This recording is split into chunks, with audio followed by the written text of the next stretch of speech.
Good morning or good afternoon, depending on your time zone. I'm Sarah Seeloff. I'm the Executive Director of the Center for Creative Land Recycling. We are coming to you live from Oakland, California, and very pleased to have you with us for today's webinar, Proactive Communication and Conflict Resolution for Redevelopment. This is a really interesting and important topic. We're very excited to present it with our speakers today. I'm going to go through a couple of housekeeping notes. So first of all, you can download presentation materials by clicking on the console to the right of the screen. We'll have recordings of the webinar and materials available afterward. If you have questions throughout the webinar, please use your console to send us those questions. We'll be answering them at the end. And then finally, we really seek your feedback. So please be on the lookout for a survey that you can respond to after the webinar concludes. If you like what you hear, we want to know, so that we can deliver more of it. Moving on, a little bit about the Center for Creative Land Recycling. We are a nonprofit, again, based in Oakland, California, with an office in the New York metro area. We work nationally to provide technical assistance to communities seeking to redevelop underutilized, contaminated, or abandoned land.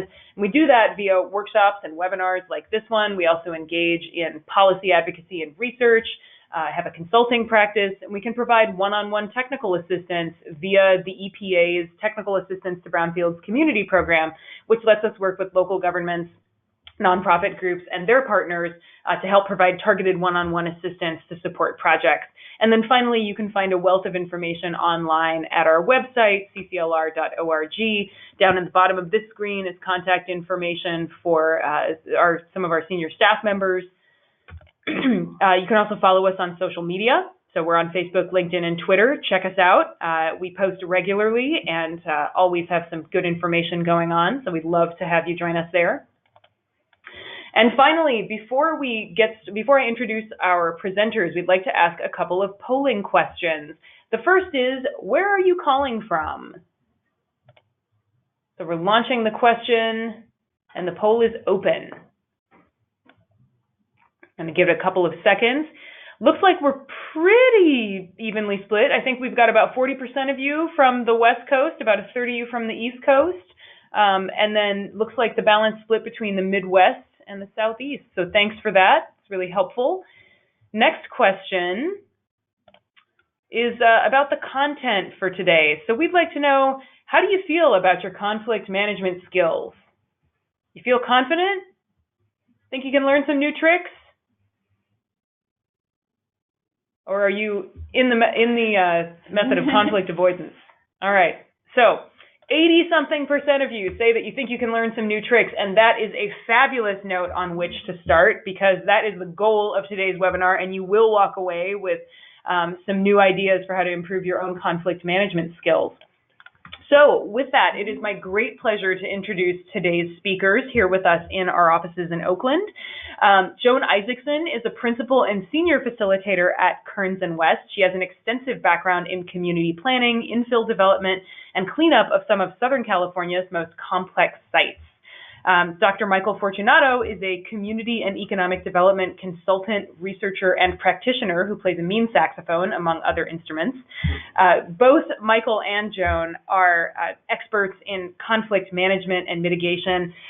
We were so pleased to have them present with us last year at the California Land Recycling Conference. And if you couldn't make it to that event, you are in luck today because they have some fabulous thoughts and skills to share with you. So without further ado, I'm going to pass it off to Dr. Michael Fortunato to take it away. All right. Thank you, Sarah. Great to be with you all today. Today we're going to talk a little bit about conflict and community engagement. And I want to open up with, I myself am a community and economic development professional, which means that I go into communities, typically ones that are struggling. We do a wide range of different kind of work in those communities that sometimes also intersects with brownfields and redevelopment.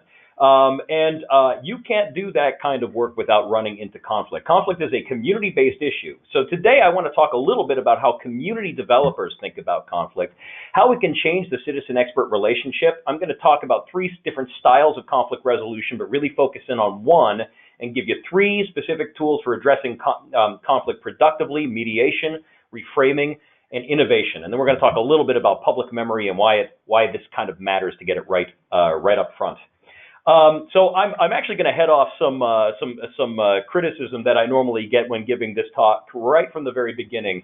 And a lot of people say, "Hey, Fortunato, this is really like pie in the sky, 60,000 foot theoretical kind of stuff that you're talking about." And honestly, I oftentimes push back against that kind of an idea. I think that conflict is actually, we should be talking about this at both a philosophical and tactical level, because it's about more than theory. It's about seeing conflict not as something that's problematic or to run from, but actually something that is positive and productive. And I'll make the case that actually some of the greatest innovations that we know are actually the result of conflicts.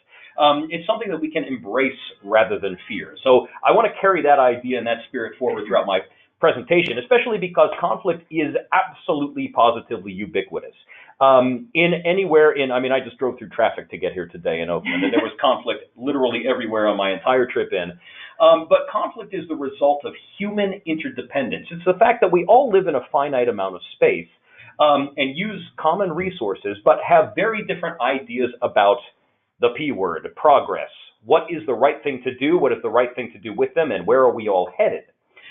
So we occupy this common territory, even though we oftentimes have different core values, and conflict is thus unavoidable. Well, how do we end up sorting through that conflict? Well, oftentimes it's not, we tend to focus very commonly on politics and the political level of going to the legislature and trying to work through new laws and bills and things like that. Well, the truth is, most conflict is really handled at the community or person-to-person level. It's what we would call an everyday politics. And everyday politics is all about who is at the table and who gets to have their voices heard. Absolutely critical. That is a theme throughout the entire presentation. I hope that you're all asking yourself who is like an owl. Who is there and who is present, who's having their voices heard? Because most community conflict arises from being left out of the decision-making process. Plain and simple. This is in my practice, this is the largest source of conflict that we see. It's a belief that people's values don't matter, or maybe there's some sort of a lack of empathy towards the broader community. They feel like they're outcasts. They may have low confidence in their expertise, and it's sometimes what we call the third face of power. It's being left out of the system for so long that you feel like your voice really doesn't matter no matter what you do, so why bother engaging? And that's a really sad but all too common situation. And a lot of it comes from this pyramid, the fact that community and economic development tends to be a very expert-driven field, where, and this has been a trend that's been continuing since the early 1900s, where city management has become so specialized, and there's such a division of labor that people have become technical experts in areas where they used to be engaged volunteers. So there's now a sort of a divide between citizens and experts, even though all of us wear both hats. We as community and economic development professionals are experts, but we're also citizens. And guess what? Citizens are always experts in the places where they live too. We're trying to create a system that's a little bit more like this. Citizens and experts talking to each other on an equal plane, having ideas being shared in a productive way that actually makes sense, and we can make sense of the complex world we live in. Okay, so that's the big picture. I know it's a little bit heady, but we're going to bring it down to ground level here. There are three general styles of conflict resolution that we tend to see utilized commonly. One of them is community engagement. That's what we're going to focus on today. This is bringing diverse groups together to find commonalities and really change the thinking, exchange ideas, and transform the group. The idea is that the group gets better at doing things. It's not just talking things through or singing kumbaya, as we are oftentimes accused of. No, this is all about building skills in terms of working together. It's more like building teamwork than it is about just bringing people together to find commonalities. Education and research is also very common. When people are better informed, oftentimes they make better decisions. A lot of universities do this kind of work.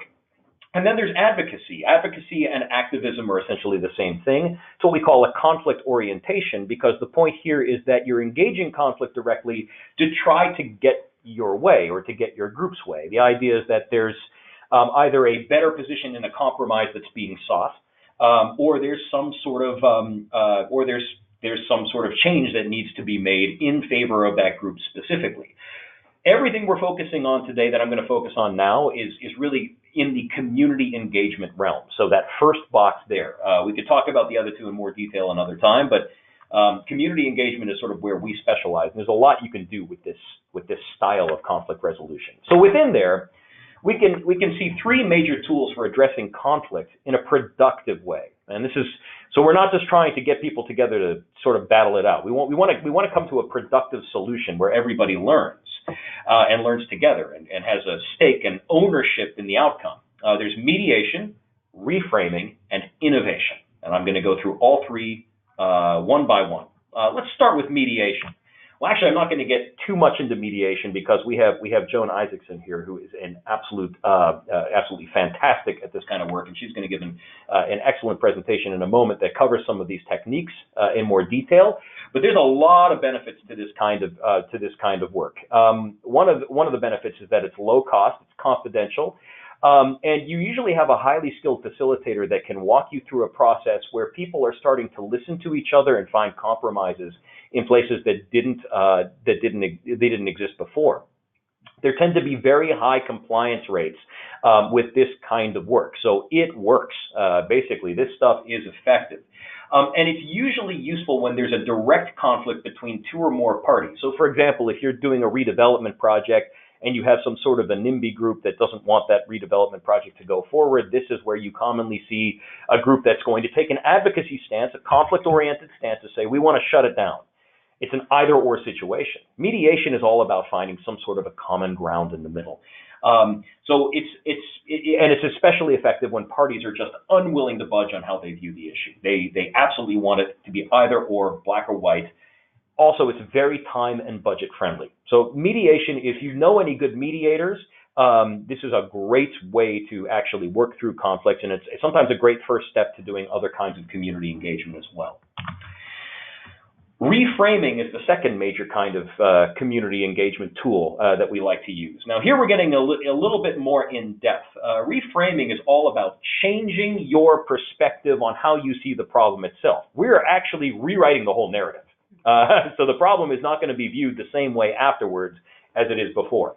So it tends to be, again, a low-cost kind of an activity, but it is a little bit more time-intensive. It still requires a highly skilled facilitator. But this is really useful when ongoing community development is a goal, and when you want to overcome long-term challenges and divisions, especially if you have, for example, racial and ethnic or religious divides within your community. And I've dealt with several of those where, not necessarily around brownfields, but around a range of issues. Where there are people that are systematically being left out of the conversation. It's also very good when public education is a goal, but it takes time. It takes repeated interaction to be able to make this work. Well, I'll talk a little bit more in depth about how this one works, because in our practice, we do this kind of thing all the time. A lot of it has to do with the idea of value frames. And earlier we were talking about the fact that, humans are interdependent and there's mutual senses of intractability based on what your core values are. Well, a lot of times a facilitator will come in and see that it's value set A versus value set B. And let's just give an example here. We've got a NIMBY group against an affordable housing redeveloper. Hopefully, I can't see any of you, but hopefully some of you are saying, oh yeah, we've been there before. Okay, so here it's a build versus a don't build binary kind of an argument. What a community developer or facilitator will try to do is to get to the essence of what the core values really represent. So if we dig into the NIMBY group, for example, and we go down here and see, they really care about aesthetics. They care about their property value. Either they don't want it to go up too much to be gentrified, or they don't want it to go down too much and be ruined if they've invested in their property. And they might care about their local environment. They don't, they like trees. They don't want it to be torn down for some sort of a purpose, or they like the classic architecture. Whereas the affordable housing redeveloper might have a reuse ethic. They might be trying to solve a local housing crisis, and they got to make money for what they do too. It's got to be a profitable thing. Well, these really, if you take a look at it, these really aren't in conflict at all. We can actually broaden the frame to see this through a different lens. So we're going to reframe to see this as a co-design problem. How can we co-design this project so that everybody gets a little bit of what they want? Well, maybe we can start working with a sustainable architecture firm that cares about the aesthetics and cares about the local environment. We can ensure that there's green space and public art built right into the project, and This also improves the desirability of the project, which helps the developers with their bottom line, because a lot of people want to live there.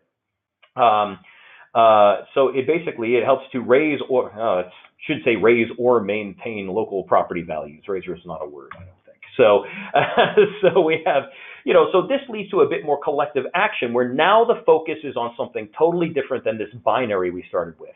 Everyone can participate in the co-design, including the people that used to be against the project in the first place. They can have a voice in what they want to see.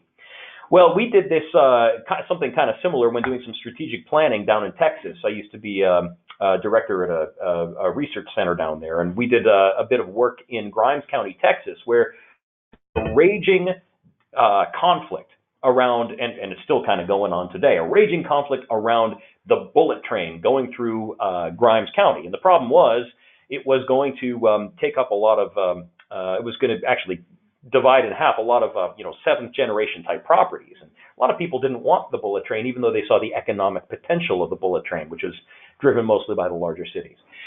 What we did is we quickly noticed that, wait a minute, the bullet train has nothing to do with the county strategic plan. It's above the county. And what folks were doing is they were so focused on the conflict, they forgot that there were things that they could do at the county level that they themselves could participate in that were meaningful.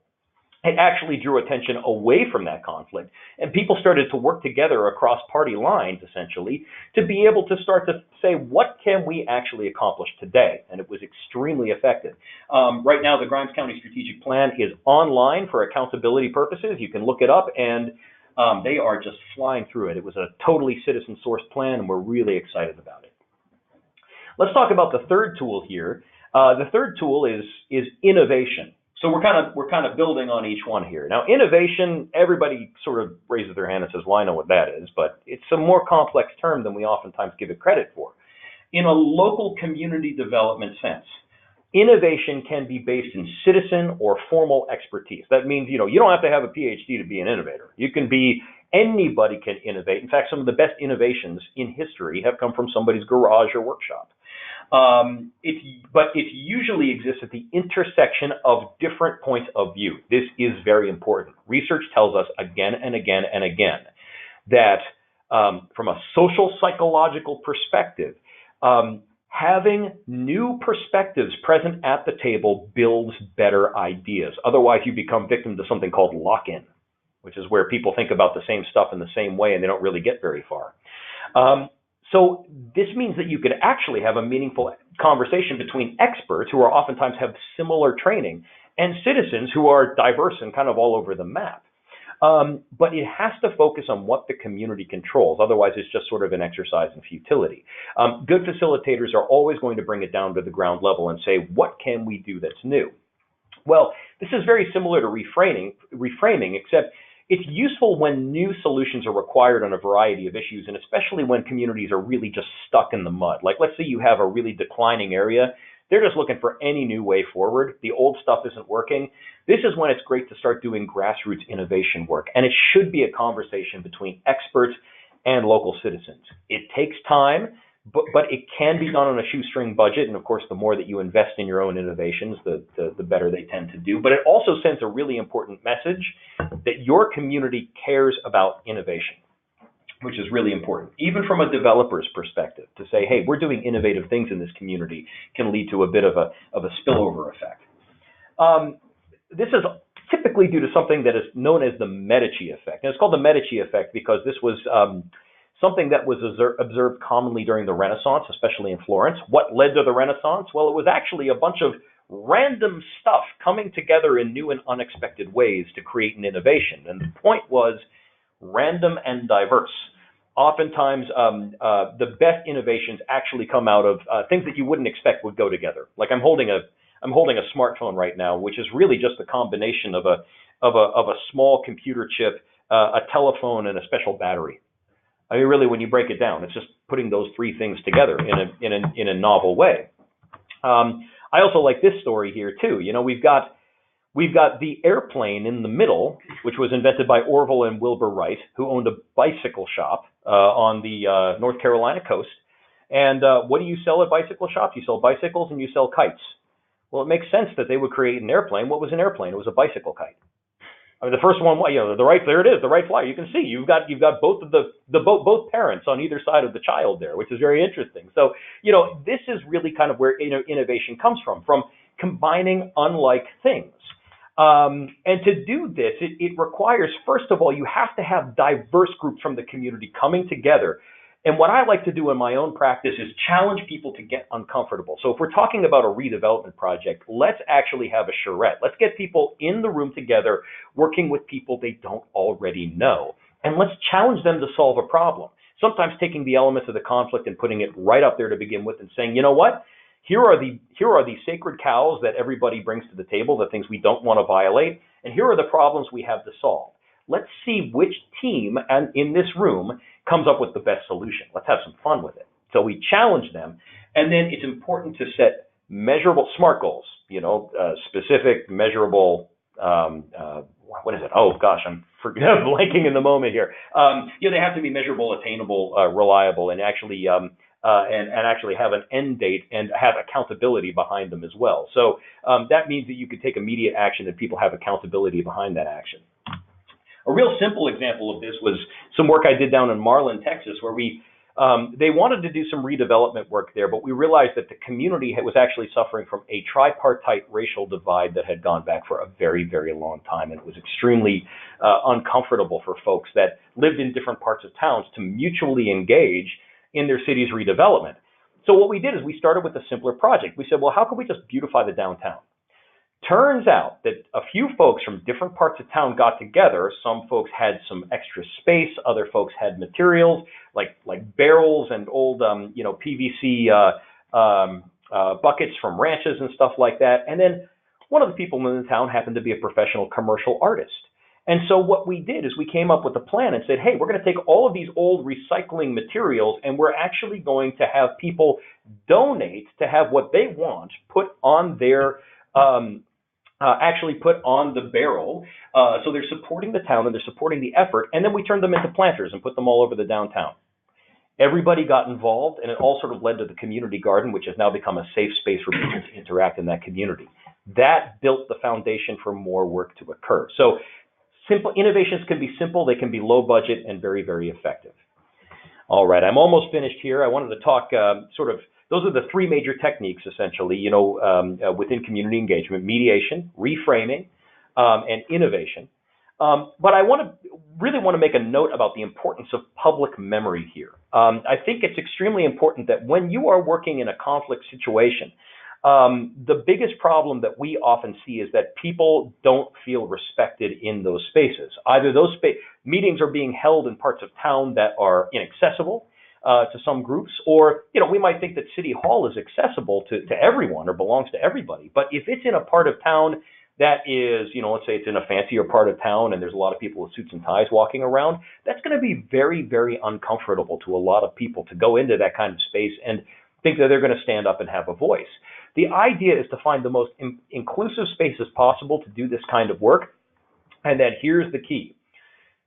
One of the things that diffuses conflict the fastest is to take people seriously. I know this sounds so basic, but I've seen entirely too many conflict resolutions that had where people were brought together, and effectively the group that was running the workshop or running the conflict mitigation, they already had their minds made up of how it was going to go when they got into the room. So at that point, you're just really placating anybody that has a diverse view or sees things a different way. The key here is to take it seriously. Trust me, it's not as scary as you think. Sometimes this is the source of very, very good ideas. But what you have to do is give a visible public acknowledgement of group progress. And that means when somebody raises their hand and has an extreme view or has something that's really out of left field, don't shoo them away or don't try to contain the situation. That's exactly who you want to reach out to and say, you know what, we haven't heard this perspective yet. Let's take it, let's write it, and let's write it down, and then let's put it on the wall.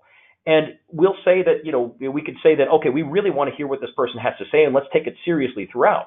An example of this happened in an engagement I was doing up in Wisconsin, where we were talking about a new potential plan for a 6-acre plot that was in the middle of the town. And somebody who was kind of a detractor raised their hand and said, I think it should be a Six Flags.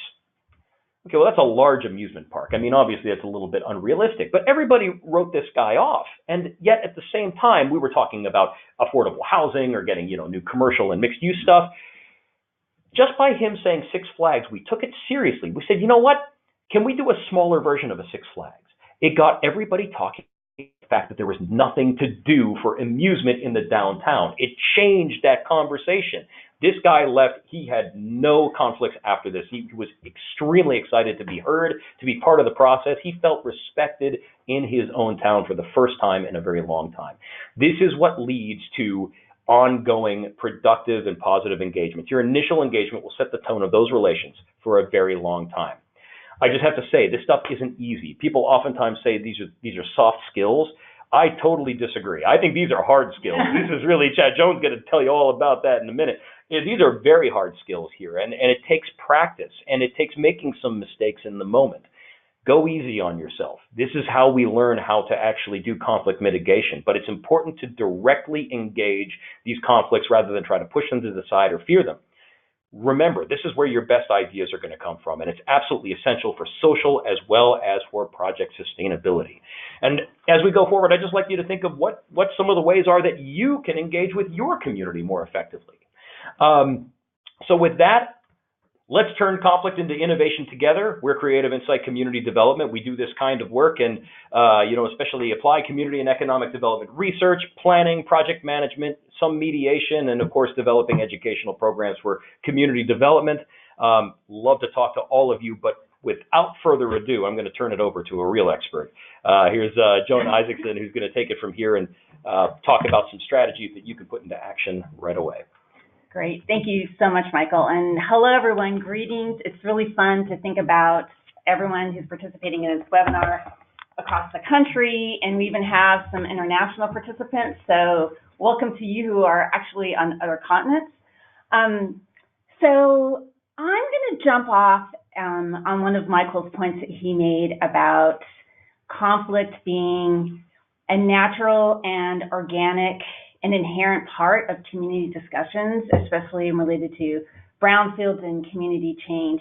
And in my experience with community planning and projects and public involvement, I think in our industry there's this inclination for us to judge when we encounter a conflict in a community setting that somehow it's a failure. It's a failure of the project team, or the zoning's bad, or it's the community's failure because they're too extreme, or maybe it's like we even judge it as a personal failure.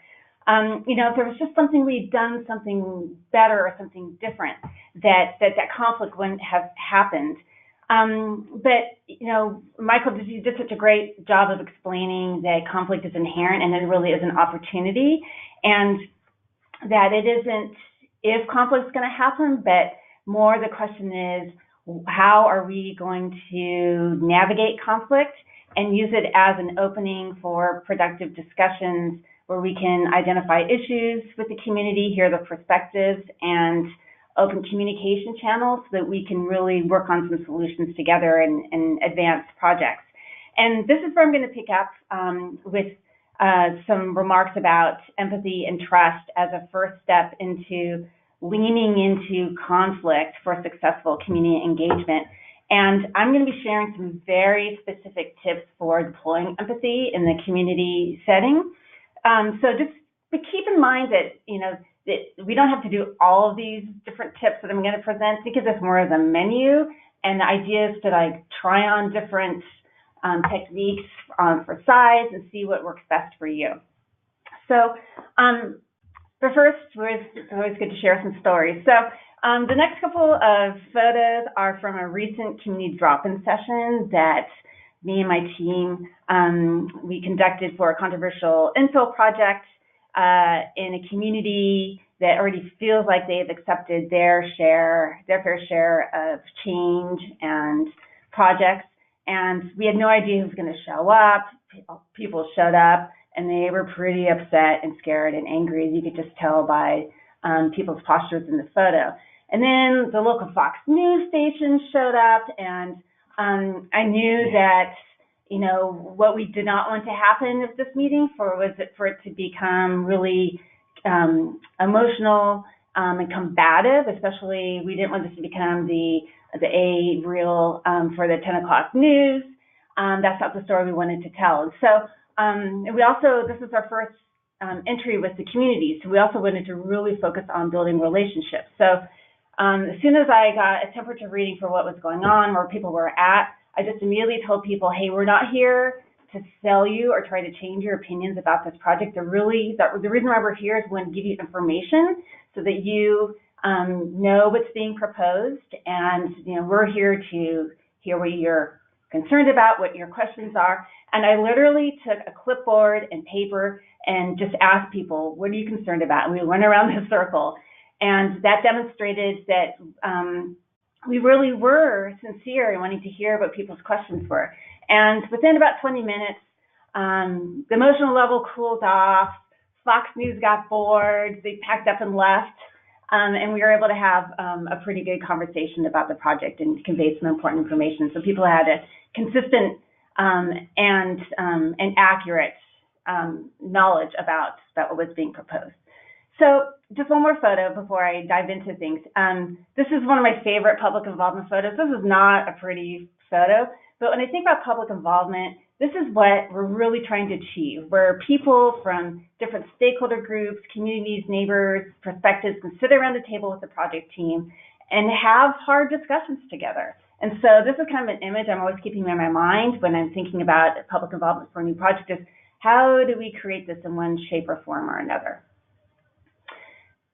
So to start off with a quote, nobody cares how much you know until they know how much you care. And we as professionals so often walk into a meeting feeling like we've got to give people the information and convince them of something, and that, and this, I hear this a lot, this sort of sentiment from many planners, designers, engineers, that if people were more informed, if they had data, if they somehow understood the facts, that they would support our plan, they would change their behavior, or whatever the goal is for our project. But what research shows is this is not true. And this has been studied in all sorts of academic disciplines, behavioral geography, anthropology, environmental science. And information by itself rarely creates the sustained changes in opinions and behavior. So this is important to keep in mind. So it goes back to that first quote of how important it is for people to understand how much we care. And that infuses relationships, building trust, and empathy. All of these things work together to demonstrate that we care, which then opens up the communication channels that we need with community members. And it leads to productive interactions where we can have information exchange, ask for input and feedback, and help the project team to modify and make changes to our approach where we can, so that there's more acceptance and understanding of what is being proposed. So what is empathy? In a very simple definition, it's the ability to imagine what someone else might be thinking or feeling. And it's an authentic tool. Research has shown that it's something that we're all born with, and that we all have this ability to use empathy to build relationships with the public and achieve more productive outcomes on our projects. This is an activity I use with a longer training on empathy, and where we'll actually talk about what it's like to walk in different people's shoes. And that's another definition of empathy, is walking in someone else's shoes to understand their perspectives and why they feel the way they do about things. And so it's a good way when we're going into a community meeting to really think about where are participants coming from, what are their backgrounds, what are they experiencing in the neighborhoods, what are their challenges personally and as a community, and what are they bringing to the meeting and to the discussion about our project. So I want to talk a minute about what empathy is and what it isn't, because I know sometimes when we hear the word empathy, it's like, oh, that sounds kind of scary, especially when we talk about using empathy in a public meeting where people, or walking into a situation where people are already mad at us. And so just to increase the comfort level with thinking about empathy as a tool for community engagement, let's talk first about what it is. So empathy is manifested in behaviors of us listening and seeking to understand, where we show compassion and be respectful for the public, connecting with the public and individuals person to person, and working towards solutions when we can. And here's what it isn't. It isn't necessarily walking in and showing a lot of sympathy and showing pity for people. You don't have to make everyone your best friend at the public meeting. You don't have to go running around giving random hugs to the public. It doesn't mean that you are committing to help, or you're acquiescing, or you're giving in to the public. And it doesn't mean that you have to abandon your responsibilities and your needs as it relates to your project. So empathy has many benefits, and it can be reached with some very simple, practical steps. And that's what I'm going to focus on for the rest of my remarks here. So I have this three-pronged approach for expanding empathy in the public arena, whether it's small community meetings, big workshops, committee meetings. And it's broken down into three prongs of pre-encounter prep, what we can do before we actually go into the meeting, and then what you do and what you say. And I like to think about the what you do and what you say as empathy activators, things that we can do to ramp up our empathy and use it for more productive encounters. So we're going to take these in turn. And so we're going to first look at pre-encounter prep, what we can do before we go into the meeting. What can we do to prepare? And so it's important to think through who's going to be at the meeting, what kind of shoes they're wearing in, kind of mentally walk in their shoes, and think about the unique characteristics of the community, maybe do some research to find out what have been some of the recent projects and issues and challenges. Think about, and also just some thought to the empathy activators that you can use when you're in the meeting. Because if you think about this proactively, about what you can do when you're there, it's going to be more instinctually for you to push the go button for yourself and react as you need to. So we're going to now turn to what you do. And what you do relates to nonverbal behavior. And research shows that 60 to 90% of our communication is based on nonverbal cues, those actions and our expressions and our body language. So this is huge. I mean, think about it. Between 69% of what we are communicating to people is based on nothing that we're saying, which is counter to, people in our field who are highly educated, and we think that our words count for everything, but they just don't. So here are some very specific tips about what we can do to show empathy and to build trust and to start building up those communication channels. So leaving our laptops in the car. So, and don't even, just not even take them out. Let's not be working on them when we're in a community meeting. And similar, leave your phones in your bag or your pocket. Don't look at them. When you're looking at a screen, when you're in a community setting, you are showing people that you really don't care that much about what's going on, and you're definitely not listening to them. Greet people as they arrive. When there's a presentation going on, watch the speaker and listen, even if you've heard the presentation 20 times. That shows that you're interested in what's going on at the meeting. And when people are giving comments or asking questions, focus on them. Turn your attention to them. Take notes. That's a visible way that people can see that you care and that you're really listening. And just use your eyes, keep them wide open. It shows that you're absorbing what they're saying, and nod as people talk.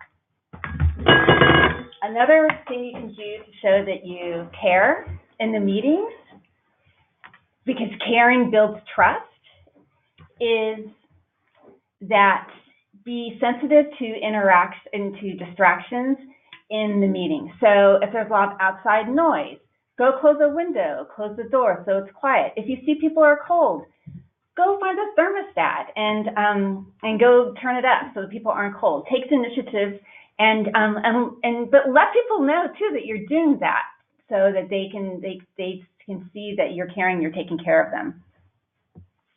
And also, all the time, we all have experiences where we're at meetings and people ask us questions where we don't know the answer. So rather than saying, sorry, I don't know the answer, and that's the end, putting a period on it, let people know that you're going to help them find the answer. More on body language, our heads, our eyes, and our face. So using a slight tilt with our head shows interest. Eyes use direct eye contact. It builds trust, builds confidence. It shows that we're open and we want to connect with people. Smile. Smile with your eyes. People will look at your eyes to see if your smile is genuine. And be present. Orient yourself towards your conversation partner. Don't just be, we've also had that situation where we're talking to someone, but we're distracted by something else. Have discipline and really focus on who you're talking to. Arms and hands. Having more open arms and our palms out shows that we're open to hearing what people have to say. Avoid crossing our arms. It shows potentially some defensiveness or discomfort. Keep our hands quiet. Just if we're using a lot of wild gesturing or we're twisting something, it shows that we're maybe potentially just uncomfortable or anxious, and it's a distraction. The crossing arms is a big deal for me because often when I'm in these big meeting venues or air conditioning office buildings, I get cold. And so I know that about myself. And when I get cold, I start crossing my arms, trying to stay warm. So in my pre-meeting prep, I always think about where the meeting's going to be. And I'll bring a sweater or a scarf with me if I think I'm going to get cold. So I'm not in a situation where I'm having to fight myself from crossing my arms. So that's just an example of the type of pre-meeting prep you can do to think about what you need to do in terms of being able to use empathetic body language. And here's some tips on our torso and our posture. So it's important to stand up straight. You don't want to be hunched over. It shows that maybe you're uneasy. And then mirroring is a really good technique where you actually mimic some of the nonverbal behaviors of the person you're talking to. So if they gesture with a hand, you might gesture back when you respond to them. Or if they shrug to show emphasis on something, you might shrug as well. And I know this might seem really silly, but it's one of these things that research shows that it helps people to connect with you, to see that you're a person just like they are, and it starts opening up those communication channels. And don't go crazy on the mimicking. You don't want to copy everything that someone else is doing, but just, once or twice can help. And remember that body language, it doesn't have to be perfect. Just choose a method or two that are comfortable for you. This shot, the woman on the left is one of my best friends, and she cracks up because I use this photo all the time. So she's doing some good things. She's tilting her head. She has her finger next to her mouth to show that she's really listening and thinking about what the person's saying. Her body is oriented towards the person she's talking to. She has an arm crossed, but we don't have to be perfect. And you can tell that the woman she's talking to, they're having a very good conversation. So the take home on this is we don't have to be perfect, but we want to incorporate some tips and be proactive in thinking this through. So I'm next going to jump into what we say. So there's a couple of different levels that we can think about how to activate empathy in conversations. So the first couple of slides are tips when we're having smaller conversations with one or two people. And the point of this is that these smaller conversations, especially before the official meeting starts, are a way for us to ask open-ended questions, get people talking, hear about the perspectives, so that we can start to understand better what their concerns are about our project, and also to just build that basic trust. So we can ask questions like, what brought you out to the meeting today? How did you find out about it? Thanks for being here. Is there any topic that you're especially interested in? Using questions that open them up and get them talking so that we can do more of the listening. You can talk about the weather, ask them how long they lived in the area. If it's a parent, they have kids, you can ask about their kids. So there's some questions here that you can refer to later. Now, when the emotion surfaces, it's good to have some questions in your back pocket that you can pull out. So the point here is to avoid becoming defensive. And what you want to do when the emotion starts rising in a conversation is that you want to acknowledge it and understand that it's like they're talking about something that's difficult for them, and use questions to open people up to talking more about why they feel that way. So like using a question like, this is certainly an important matter for you and your family. Have you dealt with this situation before? Because maybe there are other projects in the neighborhood that where they're also having challenges and frustrations. Is this a situation that's changed over time? And then you can start asking questions about, do you have ideas about how to balance some of the community's needs with these issues? And then I also, when people have a lot to say and I'm at a meeting, I always want to be able to give them another way to submit that input to the team, whether it's a comment card, going online and submitting comments. So I'm always thinking about, how can I reinforce we want to hear their input and give them an actual mechanism for providing that input to the team. I just want to make a note about when you're in the front of the room at a meeting and empathy. So when you're in the front of the room, all eyes are on you, and your behavior and what you say can kind of make or break that trust that people have in the room. So when the tension builds and people are asking hard questions, you become defensive and start trying to defend your project. That can break down the trust and lead you down an unproductive path. And when people see you in the defensive mode, it usually does not end well in terms of advancing your project. But instead, what you want to do is acknowledge where people are coming from and thank them for participating and asking questions to continue a more productive discussion. And you can always refer back to the process. If you don't know the answer, you can explain that in this planning process or the design process, we're going to be taking this input and considering it and coming back with solutions. And so if you don't know the answer right then, you can always refer back to the process and how the process is going to help address what you're hearing. What you don't want to say in the public setting is you want to avoid saying, I understand how you feel, because we can never really understand how someone feels. We don't want to say things like, I know what you mean. Oh, let me tell you what happened to me. That's not showing that you're listening. And you also, when you're answering questions, keep your remarks short and concise, especially for people who are technical experts. Oftentimes your inclination is to give long, very comprehensive answers, and most often you're going to lose people, and that's just going to feel really frustrating for them. So keep your answers short and concise, and they will follow up with additional questions if they want more information.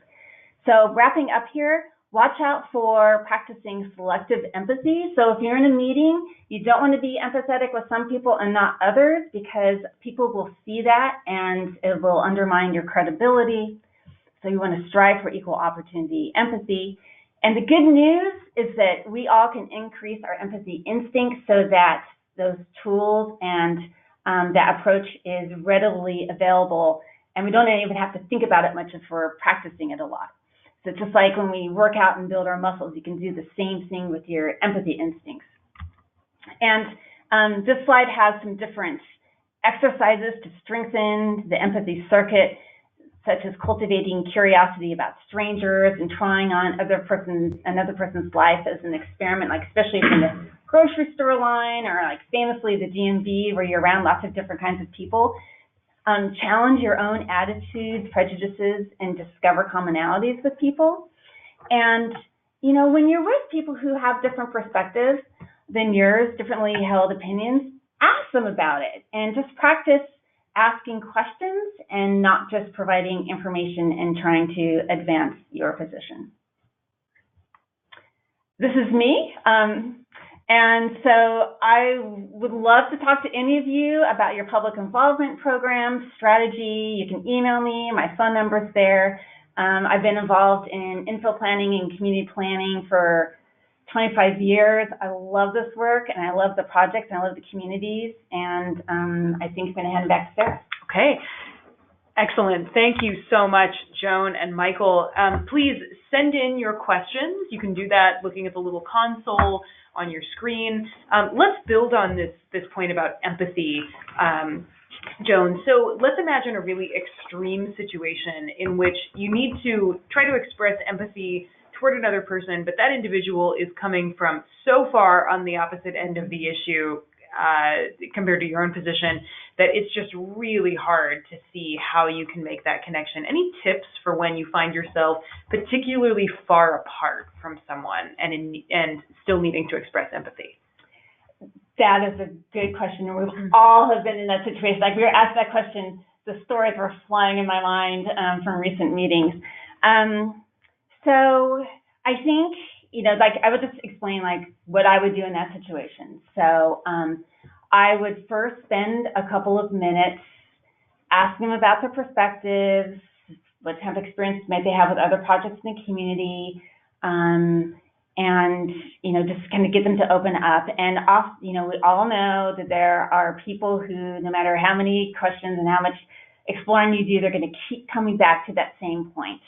And so that's when I would then maybe talk about the process, because I'm always thinking about, yes, I'm having this conversation with this one person, but there are maybe 10, 20, 30, 40, 100 other people in the room who might be watching me have that conversation. So when I'm talking to that person, I'm talking to that individual, but I'm also talking to everyone else in the room and watching my behavior. And so at that point, I might start talking about the planning or design process, how we're soliciting input, how we're going to use the input. And then if I'm imagining the person's still hitting back on me, that's when I might hand them a comment card and say, this is important input. Please take the time to fill this out. And then I would probably excuse myself and then go talk to someone else. Great. Thank you so much, Joan. I think that's really helpful, and I really appreciate hearing you walk that situation through step by step. Question for both of you here. Psychological defense mechanisms like projection, transference, are very human reactions, and they can complicate conflict situations. Sometimes, I think, Michael, you alluded to this, the real fight might not be about the project on the table. It might be about some larger political issue or the question of who's reaping profits. So how should community developers deal with these very human reactions when these defense mechanisms arise? Mm-hmm. Well, the first thing is to recognize that they exist, and not go into, I think not go into these sort of situations thinking that that they won't occur. It's extremely important to be prepared, and it's also important to think through. To sort of think through what could potentially happen in the moment. So for example, if I'm going into a community development situation where I know there's going to be some potential rancorous conflict, one thing we deal with a lot is, we'll have folks that are bringing, some pretty genuine conspiracies to the table, for example, and arguing for them very, very passionately. And the question is, well, do we simply write that person off, or do we, and the truth is, underneath that is oftentimes some really genuine frustration that is it's sort of an attention-seeking mechanism. Well, the way to diffuse that is to listen. And a lot of people would say, well, that's crazy. No. These are exactly the folks that you need to listen to reach out and be able to say, and I think Joan made an outstanding point. People are imprinting on how you deal with that person. So they're not only engaging with the process itself, but they're also seeing how you deal and learning from your example as well. So when folks start to, again, transfer their own problems onto you or heap it onto the project, I think one of the ways to really do that is to listen and just start probing and asking questions. Well, why do you feel this way about this project? And what's really going on? Usually there's an old trick. If you ask why 5 times, you'll get to the real reason that something is occurring. And sometimes you just keep asking why. Well, tell me a little more about that. And what do you think? And how did this make you feel? And has this happened in the past? And you can flesh out some of those situations in a more productive way. So another angle on this question is, we design a lot of public involvement programs, and one of the usual objectives for a public involvement program for community planning, info project, transit, is engaging a cross-section of community voices. So, and for the primary reason, we want to make sure that whatever we're doing is responsive to community needs and ideas. But also, it helps that when we are hearing very focused comments or opinions, maybe it's transference from another situation, we're hearing from this from a few individuals.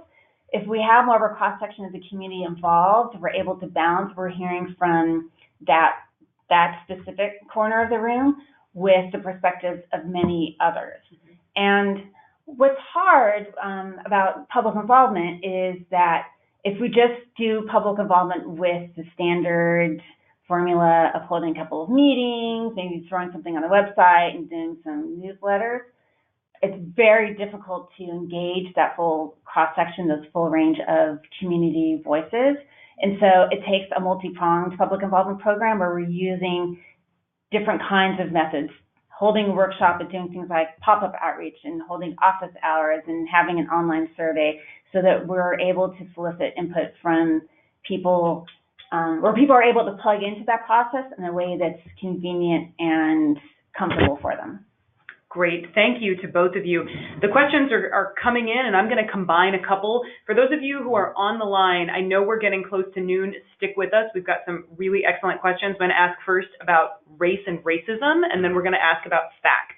Okay, so we've got a question here asking, how do you deal with pushback against density or affordable housing when it's clear that racism is embedded in that opposition? And then together with that point, we've got a question asking that, sometimes there are people who feel that they are justified in expressing bigotry in a public setting, racism, religious hatred, ethnic bigotry, and how do you deal with those people and deal with the reality that these in a public setting, you've got to address the fact that these issues are rising up, that they can have major impacts on a project, but we also need to address the fact, as you both pointed out, that this is a space where everybody belongs. This is an inclusive space, and we're going to have an inclusive conversation, and so you've got to draw some lines and some boundaries.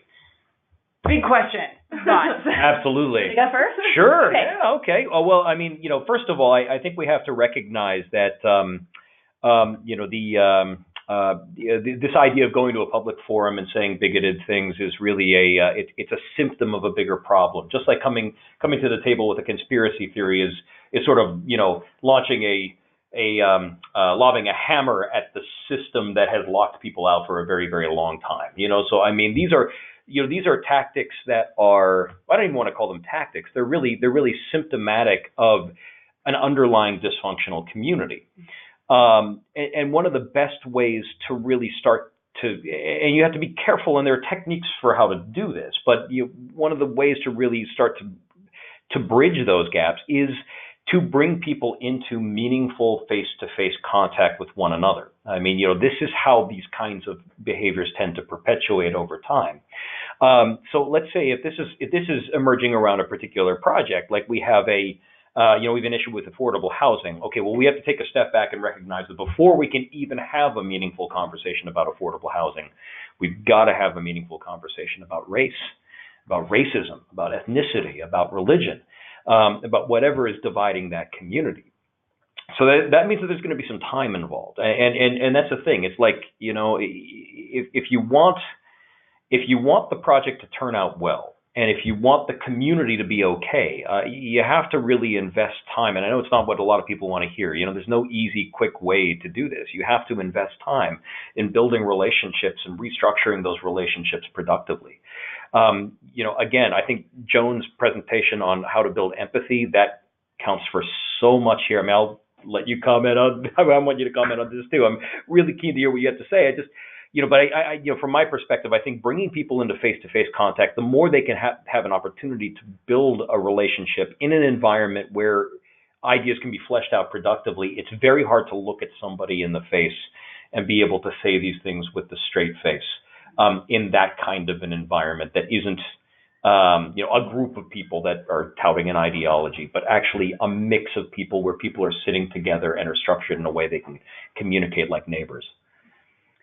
I'm going to take a little bit of a different perspective on this, and I should just give the caveat that I've always consulted out of Southern California, and many of my projects are in urban Southern California. So my lens to this is different. My experience is different than probably some around this table and who are on the call. And also, I'm going to give more of a pragmatic answer. So one of the things I think about is what kind of a process do we need to hold in order that when we are at the point where we're in front of the city council, that the city council members have the confidence that there was a thorough public process, that it gives them that confidence so they can make the difficult decision to approve something, even if there are people in the chambers who are opposed to it. And because this isn't always the case, but oftentimes it does help if the city council members feel that there was a good process where people had an opportunity to participate, voice their opinions, and the project team considered that input seriously and made modifications to the project to respond to the input. That'll give city council members that extra confidence that they need to make the right decision, even though some of their constituents are coming at the project and they're against it, being motivated by racism or classism. Okay, thank you to both of you. There's obviously a lot more to talk about here, but I want to thank our question askers as well. These are really critical, important issues and why we're having this webinar to begin with. Let's talk about facts. So we've got a question and question asker who says, the issue that they're seeing is that more and more, no matter how good the data is, people don't believe good hard facts and nothing changes their minds. This poses a big challenge, makes it really difficult to reach a compromised position. There are also situations where someone might be deliberately misstating the facts, and some people obviously know it. So how can we think about and handle these situations? Yeah, so I can start, and then Michael, you can jump in. Yeah, this is a big problem in this information age that we're in, and there's fake news and there's fake facts, and we had a project where fake information was widely distributed about the project the day before it went to the city council for consideration. I'll just say in that specific situation, because there may be a way to leverage this example for other projects, but in that situation, the city council was told about the dissemination of the fake information, and the city council made a public stand that this was wrong, it was unethical, and the city sent out posted social media announcements about the fake information, and it actually created some rallying around our project, and I think made it because we were all of a sudden we were seen in the right, and it gave us a little push over the approval threshold. But I think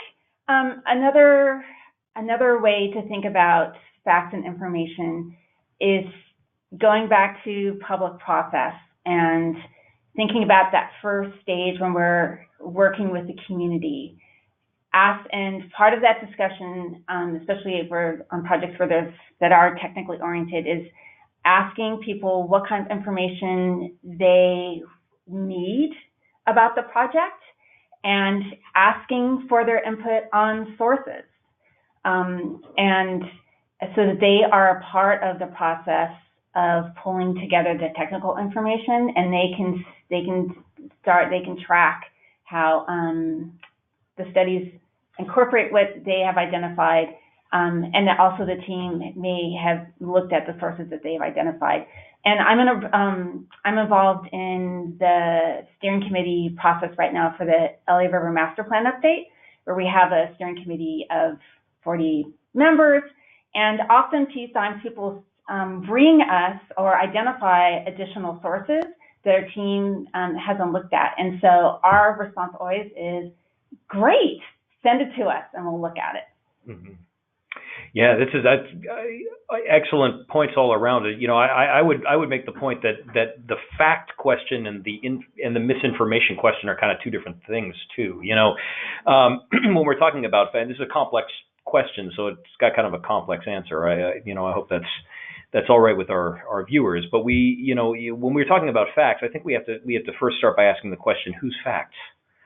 I know it's very easy to say that, well, facts are objective. They are out there in the world, and you either, if you don't believe them, then there must be something wrong with you. And it's a very common view that especially science is the way we come to these facts.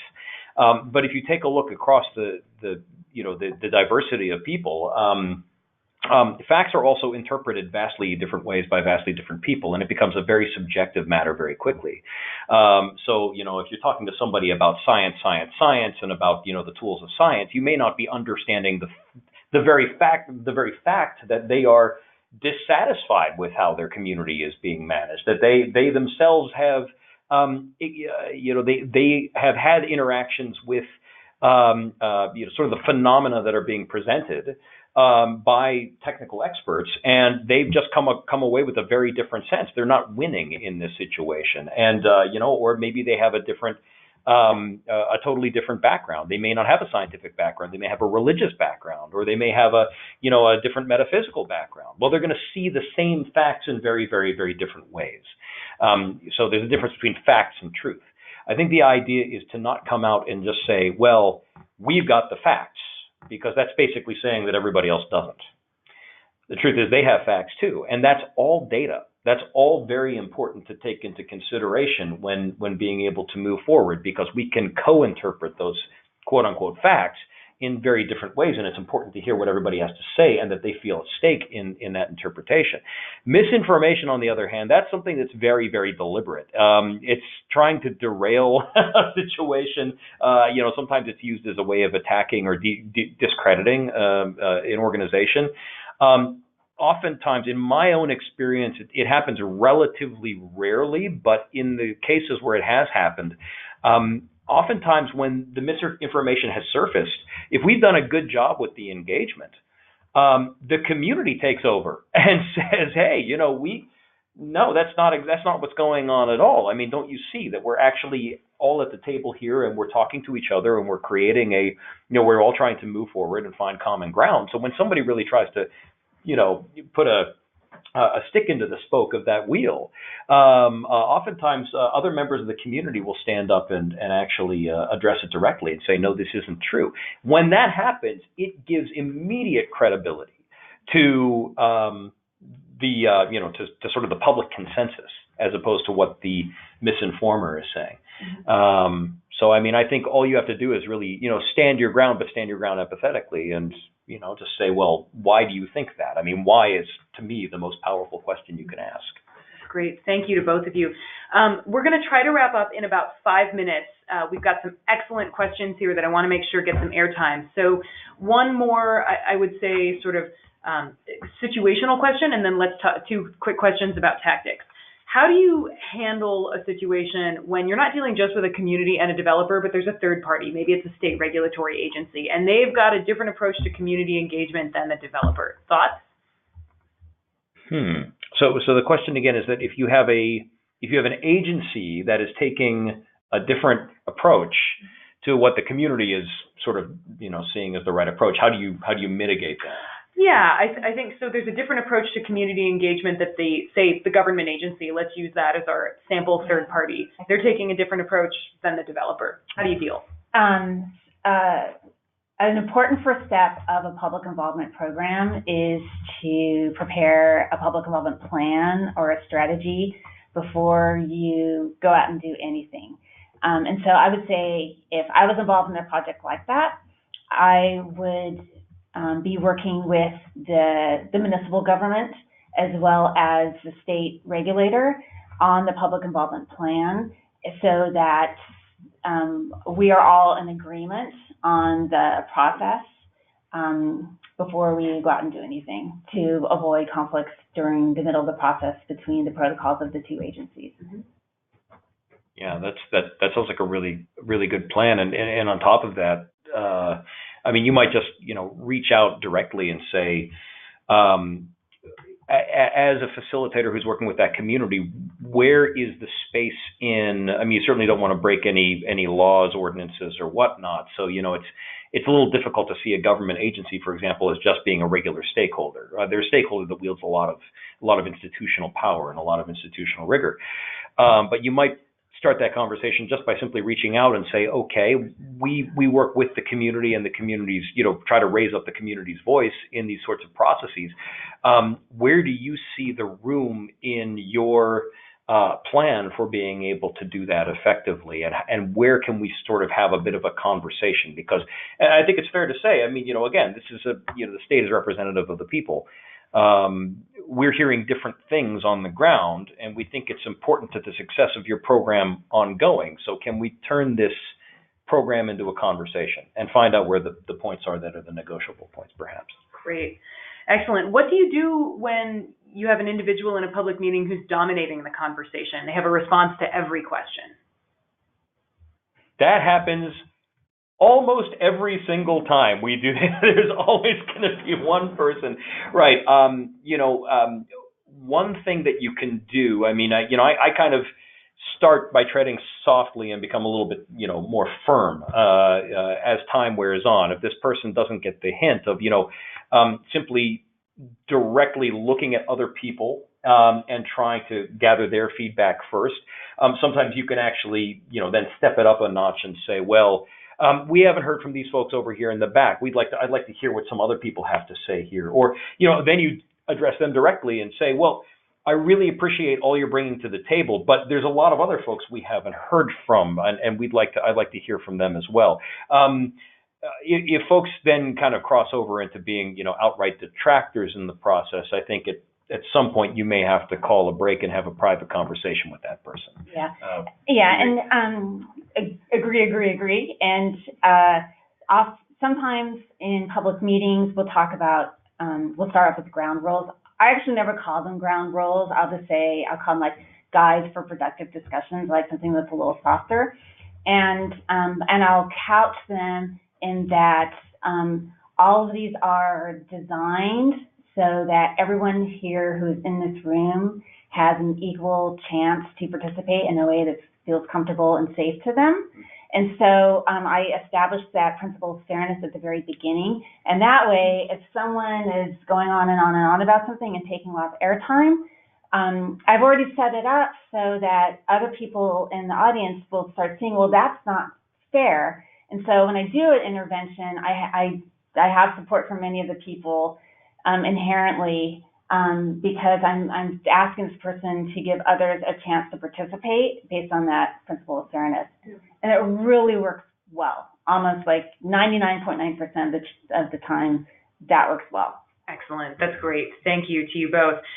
Okay, so it's 12:15. I have one final question. Before I ask it, would just like to say that we're getting some interest in additional sources and additional reading, particularly about this issue of facts and discussion around what is a fact and whose fact. So we can we'll follow up with some additional information after the webinar. The final question is social media. It's not just what the kids are using these days. It's what all of us use for our projects. Very important. How do you handle conflict on social media? Oh, wow. Okay. Well, that's, not something I do terribly, terribly often personally.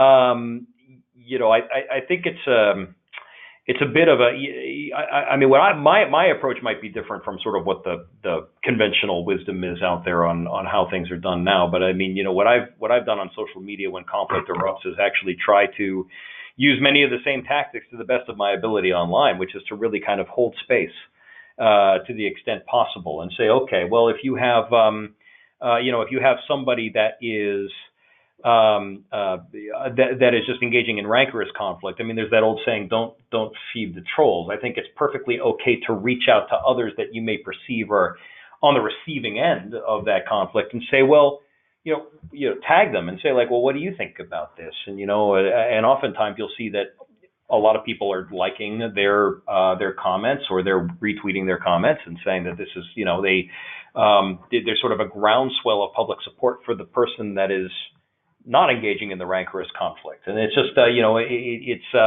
it's sort of a community-based response. You have to mitigate that too, because, you don't want to beat up on that person necessarily and, force them out. But it's really more about holding space and creating an opportunity for other people to stand up and say something if you can. The only thing I would add is don't ignore it, and also make sure that as you're holding space that you are providing consistent, accurate, understandable information. Yeah. Okay. Excellent. All right. Thank you so much to both of you. Thank you to all of you who have dialed in. There are obviously some, more questions than we have time to answer. So if you'll have the presentation, feel free to follow up with Michael and Joan. Let us know what you thought, what else you want to learn about. Please answer our survey or respond to our survey that's going to be coming out following the close of this webinar. Really appreciate all of your interest and enthusiasm and attention. So we will sign off, wish you all an excellent afternoon, and just remind you that we will keep an eye out for future CClear webinars that will be coming up next month and beyond. And thank you again to our speakers, Michael and Joan. It's been a pleasure. Bye, everybody. Thanks for having us. Bye, all right. everyone. Cheers.